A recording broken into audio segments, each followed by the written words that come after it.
বাজে এখন 7টা, 7:15 মতো বাজে সকালবেলা। আমাদের সকালবেলার কাজকর্ম এখানে কমপ্লিট। প্রচণ্ড গরম পড়ে যাচ্ছে না 9টা-10টার পর থেকে, তো ভোরবেলা থেকেই সব রেস্টগুলো করে এখানে কমপ্লিট হয়ে যাচ্ছে। তো এখন আমরা হোটেলের দিকে যাচ্ছি, কিন্তু ভাবছি মাঝখানে একটু টি ব্রেক নেবো নাকি। সে 3:30টায় উঠেছি আজকে, আমরা 3:30টায় উঠেছি, এখানে 4:30টার মধ্যে পৌঁছেছি। তো এখন একটু ভালো একটা চা খাবো। আর এই যে রাস্তাটা দিয়ে আমরা যাচ্ছি, এটা যে কি সুন্দর, মানে বলার মতো নয়। যেখানটা রেস হলো ওখান থেকে এখনো অবধি, এটা নয়া রায়পুর, প্রচন্ড সুন্দর রাস্তাটা। রাস্তা কন্ডিশন ভালো, দুপাশে গাছপালায় একদম ভর্তি। এই হচ্ছে রাস্তাটা, পুরো স্ট্রেচটাই ভীষণ সুন্দর দেখতে।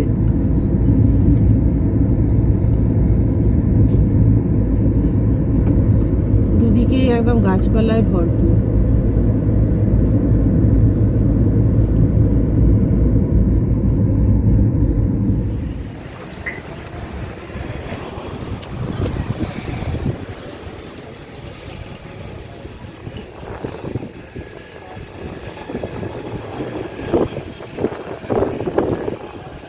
আমরা হোটেল যাওয়ার পথে এটা দাঁড়ালাম তেলিয়া বাঁধ। হ্যাঁ, কি সুন্দর ফুরফুরে হাওয়া দিচ্ছে এখানে। তো এখানটা আমরা চা খাবো, আর একটু হাওয়া খেয়ে তারপর রুমে যাই।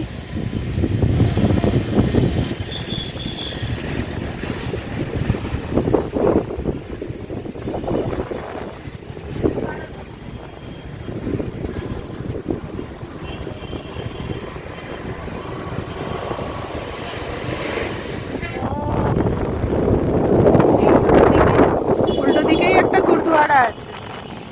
এই চা এসে গেছে আমাদের।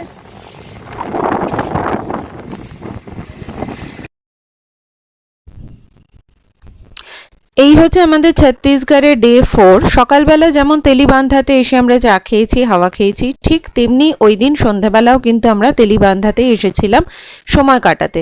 এইখানে আসার আগে বিকেলবেলা আমরা গেছিলাম রায়পুরের পুরানা বস্তিতে জগন্নাথ মন্দির দর্শন করেছিলাম, এবং তার সাথে অপূর্ব একটি জিনিসের আমরা সাক্ষী ছিলাম। তা হচ্ছে ওখানে প্রত্যেকটা গলিতে বাড়ির দেয়ালের গায়ে অসাধারণ কিছু পেন্টিং করা আছে, এবং সেগুলোর গুণমান যথেষ্ট উঁচু দরের আর কি। তো ভীষণ সুন্দর সুন্দর কিছু পেন্টিং আছে, সেই নিয়ে অলরেডি একটা ভিডিও চ্যানেলে পোস্ট করা আছে, যার লিঙ্ক ডেসক্রিপশন বক্সে থাকবে।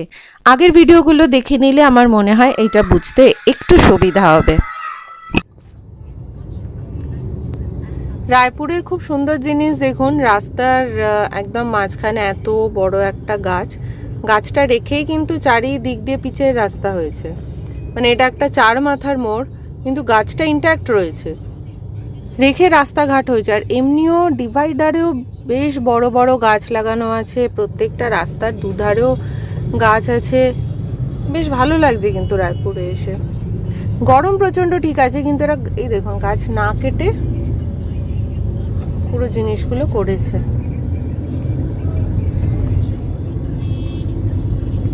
না মানে কলকাতা তো দিন দিন মরুভূমির মতো হয়ে যাচ্ছে, তাই এইগুলো দেখলে একটু কিরকম লাগেই আর কি, যে আমরাও কি এইভাবে করতে পারতাম না।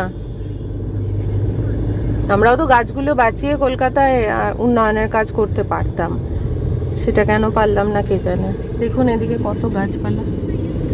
এই জন্য একটা অলিম্পিকের স্পোর্টস স্টেডিয়াম চলে গেল। আচ্ছা,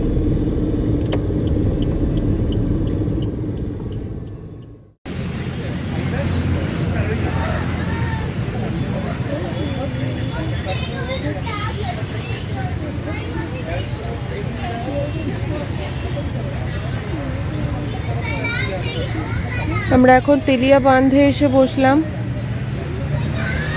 একটু চা কফি খাবো, টুকটাক কিছু খাবো, হাওয়া খাবো, মেইনলি হাওয়া। সন্ধ্যাটা এখানেই কাটিয়ে হোটেলে ফিরে যাব। কাল অনেক ভোরবেলা আমাদের বেরোনো, তো আজকে আর রাত করবো না, তাড়াতাড়ি শুয়ে পড়বো।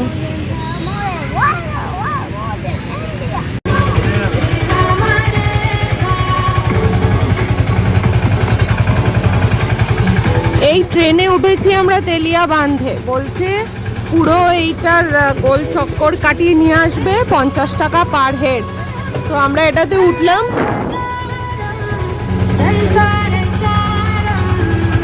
লোক তো উঠছে, ভর্তি হলে শুরু হবে। টিকিট পেমেন্ট করা হচ্ছে আমাদের কিউআর স্ক্যান করে। তো 50 টাকা পার হেড আমাদের দিতে হচ্ছে। তো আমরা 3 জন আছি, 150 টাকা। তো বাচ্চা 3 বছরের উপরে সবার লাগবে।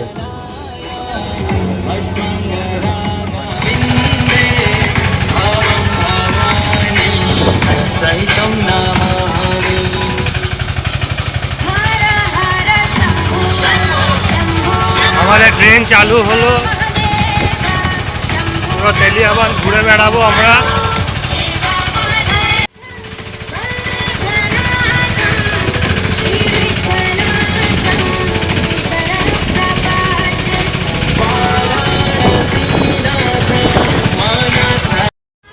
পার্কের অর্ধেকটা অবধি ঘোরানোর পরে টিকিট কাটা হলো 50 টাকা পার হেড, যেটা বললাম। তো অনলাইন পেমেন্ট করা যায়, তো অসুবিধা কিছু নেই।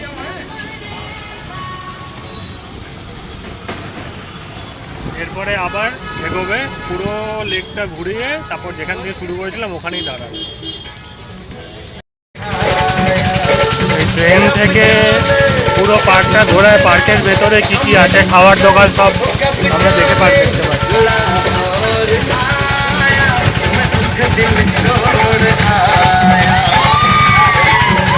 আর একটা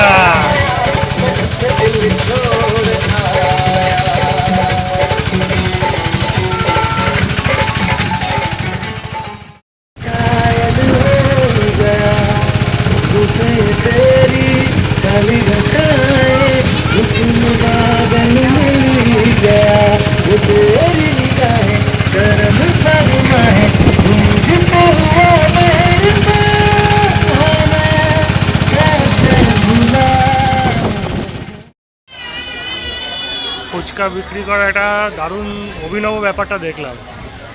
6 পিস 20 টাকা, 6 রকমের জল, আর 6 রকমের জল এখানে দেওয়া আছে, যেটা পছন্দ সেটা নিয়ে নাও। 6টাও খেতে পারো, 6টা ফুচকা 6 রকম ফ্লেভারের জল দিয়ে।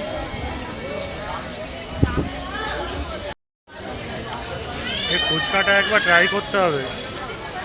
আমরা জুস খাচ্ছি, তো ফুচকাটা একবার ট্রাই করে দেখবো কেমন হয় এখানে।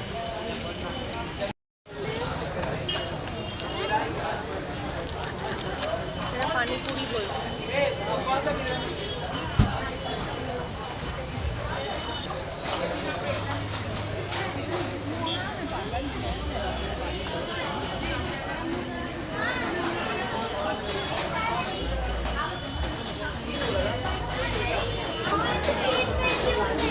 এই যে এটা গেছে,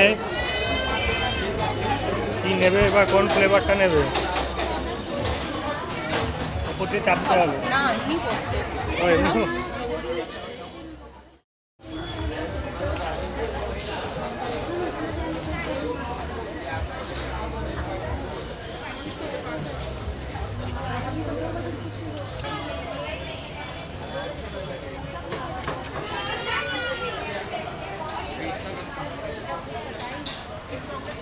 এটা ভালো। জুস খেতে খেতে এবার একটুখানি খানিকক্ষণ সময় কাটাবো। এখানে জিতরা বসে আছে।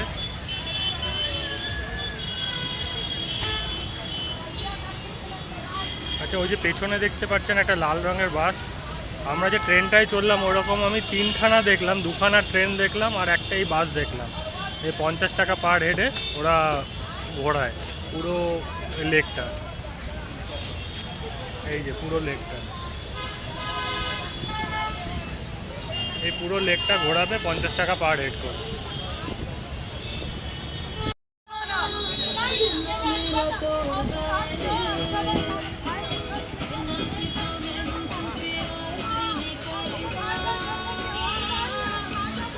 এই সেই বাস।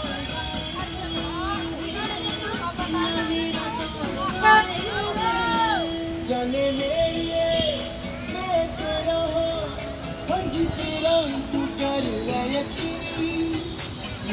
লন্ডন বাস চলে গেল।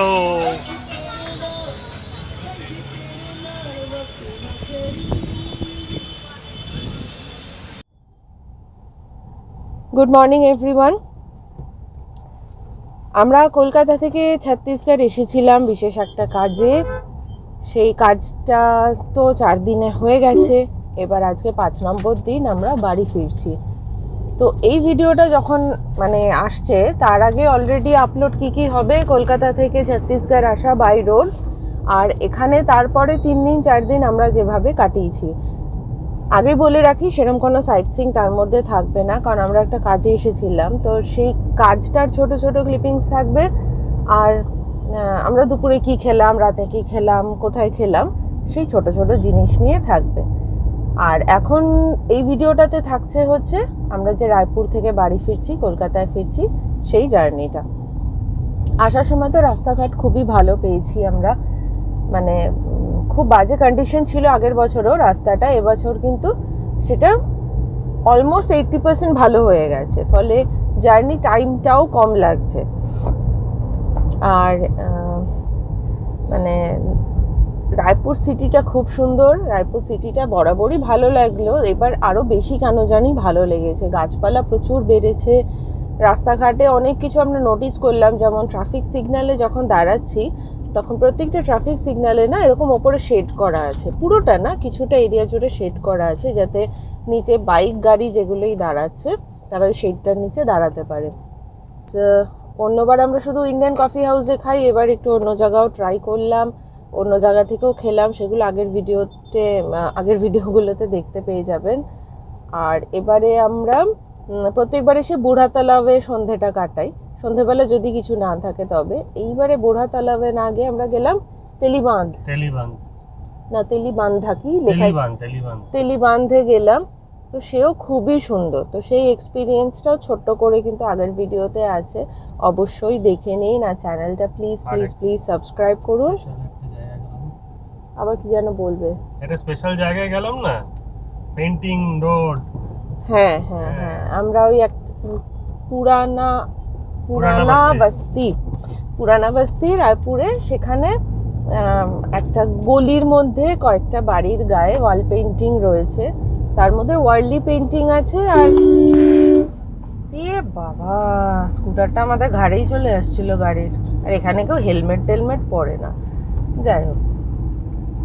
তো ওইটা হচ্ছে গলিটার মধ্যে বেশ কয়েকটা বাড়িতে ওয়াল পেন্ট করা আছে, দেয়ালের গায়ে বড় বড় করে ধরুন বেনারসের ঘাট আঁকা আছে, তারপর সুন্দর সুন্দর মহিলাদের নানা রকমের মানে রয়েছে আর কি, খুব সুন্দর পেন্টিং রয়েছে।